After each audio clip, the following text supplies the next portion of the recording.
Da pauta, a gente vai conceder pela ordem. Anuncio. Projeto de Lei 3711, de autoria da deputada Marta Rocha, que altera a Lei 7.035, de 7 de julho de 2015, para dispor sobre as apresentações e ações pelos pontos de cultura nas escolas da rede pública estadual. Parecer das comissões de Constituição e Justiça pela condicionalidade. De Cultura favorável, Educação favorável, relatores deputado André Lazzaroni, Conde Bittencourt, Thiago Pampolha. Em discussão, não havendo que querer discutir, encerrada a discussão. A presente proposta recebeu uma emenda e retorna às comissões. Anuncio. Projeto de Lei 653/2019, de autoria do deputado Marcelo Cabeleireiro, que altera o anexo da Lei 5.645, de 6 de janeiro de 2010, incluindo no dia 15 de maio como dia da conscientização contra o aborto. Parecer da Comissão de Constituição e Justiça pela Juridicidade com emendas. Relator deputado Márcio Pacheco. Em discussão, não havendo que querer discutir, encerrada a discussão. A presente proposta recebeu 8 emendas e retorna às comissões. Em discussão única, projeto de resolução 142/2019, de autoria do deputado Vandro Família. Concede medalha Tiradentes e o respectivo diploma ao senhor Rafael Santos de Souza, Tubarão, prefeito do município de Magé, Rio de Janeiro. Parecer da Comissão de Normas Internas e Proposição Externa, favorável, relator deputado Rosenberg Reis. Em discussão, não havendo que queira discutir, encerrada a discussão, em votação, senhores que aprovam a discussão, aprovada, vai a promulgação. Voto contrário da bancada do PSOL, senhor PSOL presidente. vota contrário, abstenção, deputado Samuel Malafaia, o novo abstenção, Também, abstenção. Carlos Mink, abstenção, abstenção, Ferreirinha, Valdec, enfermeira, Luiz Paulo, Poubel. Pela ordem, senhor presidente, justificar a ausência da deputada Renata, que está participando de um seminário sobre o quadro da democracia brasileira realizado em Berlim, com as despesas todas pagas pelos organizadores do seminário. Presidente, o meu é contrário. Tá? Solicito que seja colocado que ela está licenciada, que ela informou a mesa diretora que ia participar dessa atividade. Obrigado. Anuncio. Projeto de resolução 148/2019, de autoria do deputado Samuel Malafaia. Concede título e benemérito à Igreja Evangélica Assembleia de Deus de Caetés. Parecer a Comissão de Normas Internas e Proposição Externa, favorável, relator deputado Rosenberg Reis. Em discussão, não havendo que querer discutir, encerrada a discussão. Em votação, os senhores que aprovam a discussão, aprovado. Vai a promulgação com voto pela abstenção do novo. Presidente, na votação anterior, só dizer que o PSL votou contrário, tá? Então, 142/2019, resolução PSL contrário. Eu também vou votar contrário. Novo também contrário. Projeto Dessa casa, da firmeza de Vossa Excelência, para que essa medida hoje, publicada no Diário Oficial, de suspender os quinquênios dos profissionais da educação, tivesse seus efeitos sustados. Destaco também o empenho do deputado Márcio Pacheco, que intermediou essa situação para que essa situação fosse suspensa. É grave do ponto de vista dos profissionais da educação, que lutaram por um plano de cargos, carreiras e salários, e é grave do ponto de vista da democracia. A gente sabe que uma lei só pode ser derrubada por outra lei ou por uma decisão judicial que considere inconstitucionalidade. O governo se utilizar de um decreto legislativo para retirar direito dos servidores, além de uma covardia, é uma covardia autoritária. O líder do governo deu aqui as explicações. De qualquer forma, o importante é que essa situação foi revista e a gente vai permanecer vigilante. Porque, por mais que possa ter sido um erro administrativo, esse erro só aconteceu porque, evidentemente, isso está na agenda do governo. Então, é muito importante a gente permanecer vigilante para não permitir que esse tipo de retrocesso aconteça. E os profissionais da educação do Estado do Rio de Janeiro hoje, que já estão lutando para conseguir receber pelo menos o piso nacional, não sejam ainda mais atacados, ainda mais desvalorizados, porque sem profissionais da educação valorizados não há educação pública de qualidade. Então, o nosso apoio aos profissionais da educação nessa luta pelo seu plano de cargos, carreiras e salários, para que ele seja preservado e para que eles possam ser valorizados. A presidência convida a todos para que a gente possa fazer um minuto de silêncio em homenagem ao falecimento da mãe do nosso amigo Bebeto e também do jornalista La Penha.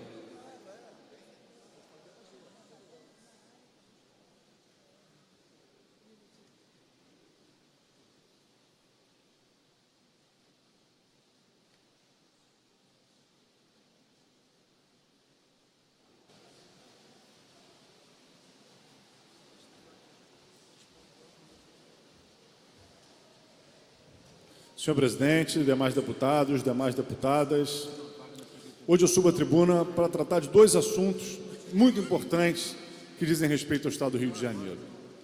O primeiro é a situação dos profissionais da educação. Os profissionais da educação do Estado do Rio de Janeiro, assim como boa parte dos servidores, vem enfrentando anos de defasagens salariais por conta da inflação, por conta da falta de reajustes, por conta da situação de crise econômica, financeira, orçamentária que o Estado do Rio de Janeiro está enfrentando. E como se não bastasse tudo isso, hoje, esses profissionais, assim como todos nós, fomos surpreendidos por esse decreto do governo de Wilson Witzel, que sustava os quinquênios, parte constitutiva do plano de cargos, carreiras e salários desses profissionais. Essa é uma medida muito grave, porque não só precariza ainda mais as condições dos profissionais da educação, enfraquecendo a carreira. O que significa acabar com o quinquênio? Não valorizar que o profissional permaneça por um tempo na carreira, adquirindo experiência, e a própria experiência e o tempo que ele permanece sendo um componente de valorização do seu processo de trabalho. É como se o governo dissesse o seguinte: olha, o profissional entrar e sair da rede, para mim não faz diferença, porque eu não quero pagar uma progressão que valoriza a permanência desse profissional na carreira do magistério estadual. Isso é gravíssimo, atenta contra a qualidade da educação e atenta contra os profissionais da educação. Além disso, reproduz uma prática que já vinha sendo desenvolvida pelo governo passado, diga-se de passagem, de, com base em pareceres da Procuradoria, sustar os efeitos de leis vigentes. Isso é muito grave, é inconstitucional e é autoritário. Por que é inconstitucional e autoritário? Porque uma lei em vigor só pode ter seus efeitos sustados por outra lei, por uma emenda constitucional, por uma lei federal que se sobrepõe a essa lei, ou por uma decisão judicial que considere essa lei inconstitucional. O Executivo fazer isso por decreto significa o Executivo usurpar a prerrogativa legislativa do Poder Legislativo e usurpar a prerrogativa de guardião das leis e da Constituição do Poder Judiciário. Isso é absolutamente inaceitável e isso é a reprodução de uma prática autoritária, porque concentra no Poder Executivo o conjunto das decisões do marco legal. Então, é muito importante que o governo tenha recuado e, através do seu líder aqui nessa casa, tenha anunciado que vai sustar os efeitos desse decreto. É muito importante que o presidente dessa casa tenha se posicionado com firmeza, porque essa decisão de que isso não pode acontecer tem que valer para esse decreto de hoje e tem que valer para todos os demais que tenham o mesmo sentido.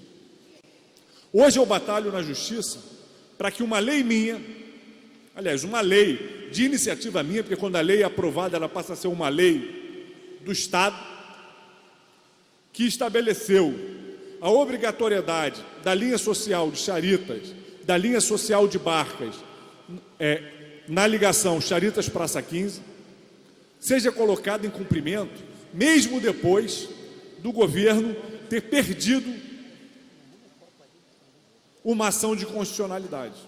O Ministério Público se posicionou favorável à lei, a Procuradoria dessa casa se posicionou e o órgão especial do Tribunal de Justiça validou a lei. Até hoje o governo do Estado não tomou iniciativas concretas de colocar essa lei em vigor. Nós fomos obrigados a provocar o Ministério Público e há 3 semanas atrás abrimos uma mesa de conversas para analisar propostas para que essa lei entre em vigor. Mas nós estamos tendo que nos esforçar para fazer com que o governo cumpra a lei. Eu quero lembrar que o gestor se recusa a cumprir a lei em vigor, ele está praticando, é crime de responsabilidade, está prevaricando. Então, é muito importante que a gente tenha noção da gravidade do que representa um gestor se recusar a cumprir uma lei, mesmo que com base num parecer da Procuradoria. Essa era uma prática que vinha do governo passado, que a gente não pode permitir que continue se reproduzindo, porque isso significa a deterioração da democracia no Estado do Rio de Janeiro. Hoje, felizmente, aparentemente, vamos estar com um desfecho positivo. Vamos ficar vigilantes, acompanhando o Diário Oficial de amanhã. A gente já tinha protocolado, junto com mais 14 deputados, um projeto de decreto legislativo para assustar os efeitos desse decreto do governador. Esperamos que não seja necessário nem que ele entre em pauta, que amanhã os efeitos desse decreto estejam assustados, mas alertamos ao conjunto dos deputados e ao governo do Estado sobre a gravidade dessa prática. Esse é o primeiro aspecto que eu queria destacar nessa fala. Felizmente, hoje, temos a notícia dada pelo líder do governo de que esse decreto vai ter seus efeitos suspensos. O segundo elemento, eu quero chamar a atenção do governador e do prefeito de Niterói, Rodrigo Neves. Diz respeito à política de segurança pública do Estado do Rio de Janeiro. Em 5 dias, 6 adolescentes foram mortos em operações policiais. 6 adolescentes, um jogador de futebol, um trabalhador no supermercado, uma mãe com uma criança no colo, foram mortos. A justificativa inicial para todos eles é que teriam envolvimento com tráfico e que estariam armados.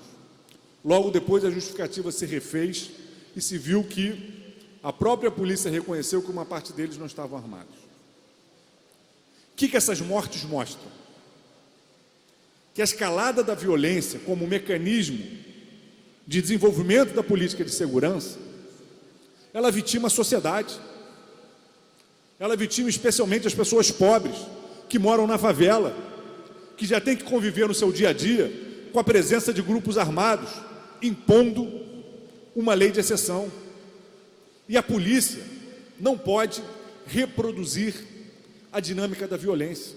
A polícia tem que esgotar todos os mecanismos não violentos de enfrentar a criminalidade, a inteligência, a investigação, a perseguição à lavagem de dinheiro. Um tiroteio promovido pela polícia tem que ser um último recurso numa situação onde essa ação se justifique para salvar vidas. Porque qualquer ação de força,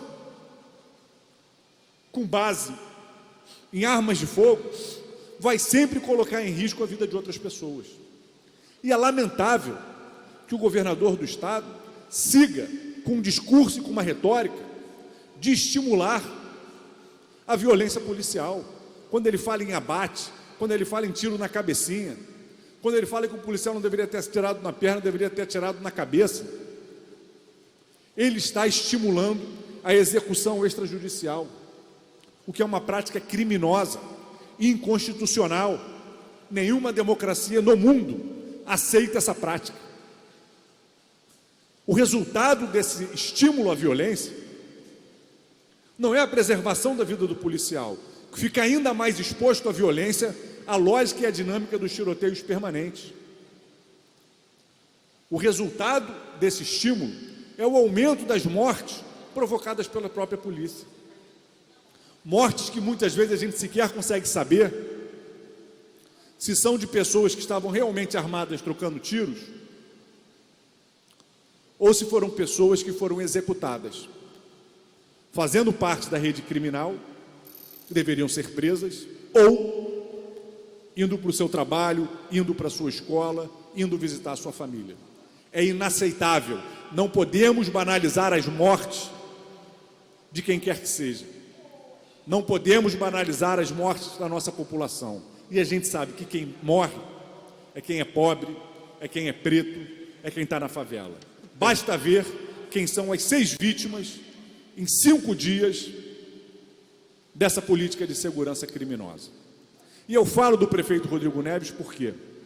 Porque ele tem se vangloriado de buscar impulsionar a ação da polícia no município de Niterói, inclusive com convênios repassando recursos para a polícia militar. É uma iniciativa do prefeito que está em curso. Só que ele não pode fazer isso sem dialogar com a Secretaria de Segurança e com a Polícia Militar sobre a política de segurança que está em curso na cidade. Hoje, de cada 100 mortes que acontecem em Niterói, 55 são em decorrência de ação policial. Mais de metade das mortes violentas são decorrência da ação policial. Esse é um índice inaceitável. Esse é um índice inaceitável. Morreu lá o garoto Diogo Coutinho, jogador de futebol do América. O que o governador Wilson Witzel tem para falar dessa morte? Que a política de segurança está correta e vai permanecer? São mortes de pessoas que não estavam portando armas, que não estavam em tiroteio com a polícia. São mortes que só acontecem porque a política de segurança se baseia na lógica da guerra. Não pode. Ela tem que combater o crime, mas não baseada na lógica da guerra. Isso não quer dizer que os policiais têm que subir com flores nos morros, como uma tentativa vulgar de desqualificar a nossa crítica colocada. Isso quer dizer que a polícia tem que ter investimento, tem que ser estimulada a atuar de outras formas. Mapeando a lavagem de dinheiro, mapeando o tráfico de armas. Nem droga nem arma são produzidos na favela. Chegam lá, chegam de onde? Por que ao invés de fazer o tiroteio na favela, não investe para descobrir da onde vêm essas armas e da onde vêm essas drogas? Por que a busca tem que se dar na favela? Se a droga e a arma, antes de chegar lá, vieram de algum lugar. É porque a vida do pobre vale menos? A gente não concorda e vai continuar cobrando que a vida do pobre seja valorizada. E falo do prefeito Rodrigo Neves porque acho que ele tem a obrigação moral de, já que tem um convênio em vigor com a Polícia Militar, de dialogar com a Polícia Militar sobre a orientação dessa política de segurança, de dialogar com o governador Wilson Witzel sobre que tipo de política de segurança vai se desenvolver na cidade. A gente quer a redução dos homicídios em Niterói. A gente quer a redução dos roubos de rua, dos roubos de carga, dos roubos de celular no município de Niterói. Mas a gente não quer que isso se faça com uma política de segurança baseada na guerra. E se o prefeito assume a responsabilidade de cogestão na segurança pública, ele tem que assumir também a responsabilidade sobre os resultados dessa política de segurança pública, que eu repito, mais da metade das mortes violentas que acontecem na cidade de Niterói hoje são provocadas pela polícia. Isso é um número inaceitável, inaceitável, e que eu não conheço que exista em qualquer país democrático. Em qualquer país onde vigore o Estado de Direito, eu não tenho ciência de um número de mortes causadas pelos agentes do Estado nessa proporção que acontece, por exemplo, hoje no município de Niterói. Aqui no estado do Rio de Janeiro, na cidade do Rio de Janeiro, essa média está ao redor de 40% a 45%. Em alguns locais, essa média ultrapassa. E eu quero destacar um elemento. Então, passa para o deputado Paulo Bagueira, que é uma parte. Se possível. Rapidamente, por favor, que eu já estou passando o tempo. Vereador, porque então, se eu permitir, eu falo pela ordem, se o presidente assim permitir, porque eu gostaria de estender um pouco mais esse assunto sobre discussão de segurança pública, em especial a cidade de Niterói. E aí, eu, a parte ano vereador, eu teria um certo limite da minha pronunciamento. Vossa Excelência se inscreve aqui no livro e poderá falar. Pois é, eu gostaria de posterior falar, mas se permitir eu falar em seguida pela ordem, se não tiver nenhum outro vereador, o deputado inscrito, eu faria. Deputado, então, nós temos uma ordem de inscritos e eu peço que o senhor, encarecidamente, se dirija à mesa e coloque o seu nome aqui na lista. Eu ainda não estou em conhecimento. Para mim, a inscrição teria que ser antes do expediente, como é feito em outros parlamentos, mas se eu posso fazer aqui, eu farei agora. Aqui ela é feita antes também, deputado. Às 13 horas, abre o livro para quem quer se inscrever. Hoje eu estava aqui 10 para as 3 junto com o deputado Luiz Paulo. não sei se alguém já tinha passado essa informação para Vossa Excelência. Então, todo dia, às 13 horas, daquele relógio ali, que é um pouco antes do nosso relógio oficial, aquele relógio é um pouquinho adiantado, se abre aqui o livro. Mas durante o expediente final ainda pode se inscrever caso haja tempo. Então, retomando aqui a nossa linha de raciocínio, a gente tem que ter uma reorientação na política de segurança pública para que ela não seja mais baseada nessa lógica da guerra e dos tiroteios. A gente no estado do Rio de Janeiro teve nesse semestre uma queda no número de homicídios de 22%. Mas, por outro lado, a gente teve um aumento considerável no número de mortes provocadas pelas ações policiais. Só que no Brasil,